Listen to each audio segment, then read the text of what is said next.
Well, February, know it or not, is American Heart Health Month, and according to the Centers for Disease Control, heart disease is a leading killer for both men and women in this country.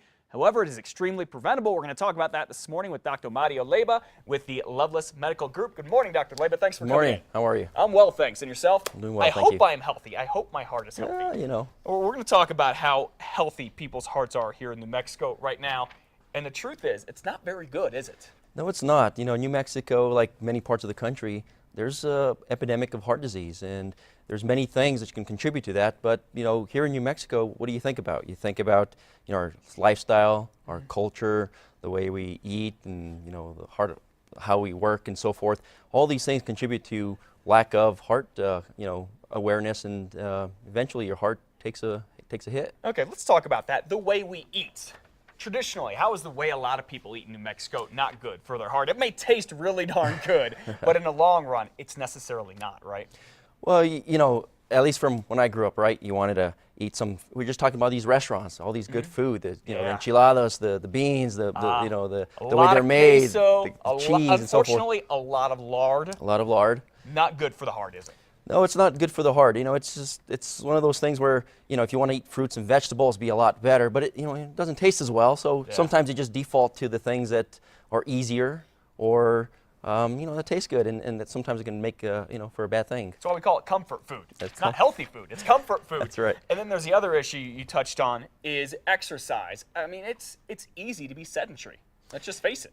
We're busy, we work, you work at a desk. A lot of people do. We don't work like our ancestors did. That's right. Yeah. It really is hard. I mean, you go to work all day, you get home and you're like, well, can I go to the gym? Well, I'm tired, I got to go to work tomorrow. And you get into that mode, right? You forget that, tomorrow, put it off till tomorrow. And next thing you know, tomorrow comes and it's again, same thing. So what you want to do is you want to find these lifestyle changes that, even that go slow, that will be a long impact, and you can sustain them, just like we talked about the day of dance. Things that help your heart, make things that are fun. I think fun is the key. It doesn't have to be this, oh my gosh, I got to go exercise, I'm dreading this. That's never going to work for most people. No. Okay, you talk about this. How much do just little steps make a difference? You don't got to jump on top of Mount Everest today. Just go take a little step here or there. It could be with the food, it could be with exercise, a little bit of both. Rome wasn't built in a day. You hear that saying. You start slow.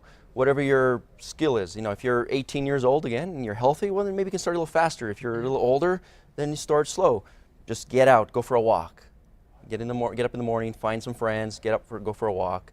As you get more advanced, do a couple of different things. And just think about it. If it's fun, do it. And as long as you're getting your heart working, that's a good thing. Yeah, if you need some tips, we have a Workout Wednesdays here. There's some information online at COSIT.com. And with food, maybe just, I assume, try to cut back on some of that artery clogging stuff, some of the full-fat cheese, some of the lard, maybe work in fruits and vegetables.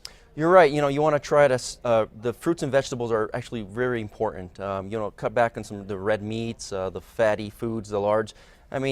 Smaller portions, way to start. And then as you go on, change up your diet. Look into a couple other things that maybe might, taste better. And before you know it, you got a healthy diet, and you start slow and you sustain. Yeah, and fruits and vegetables, you can really cook some good stuff with it. You may just have to try some new cooking ideas. That's right. And when is it time to go see a doctor, such as yourself, about our heart health? I think you should at least see a doctor, for your yearly physical and so forth. But if you start having symptoms, you're getting shortness of breath, you can't get up to go, walk to do your daily activities. These are things that are kind of warning signs. I should go see my doctor. You're having some flushing, you don't feel well. Anything that doesn't seem the way it had been and it's out of the ordinary, maybe I should go see my doctor and, get checked out. Never hurts for a checkup. Never hurts. Dr. Mario Leyba from Loveless, thanks for coming in. It was a good review of a lot of reminders that people just, we get into the rut of daily life, we forget about these things. Thank you. Good to see you. 8:24.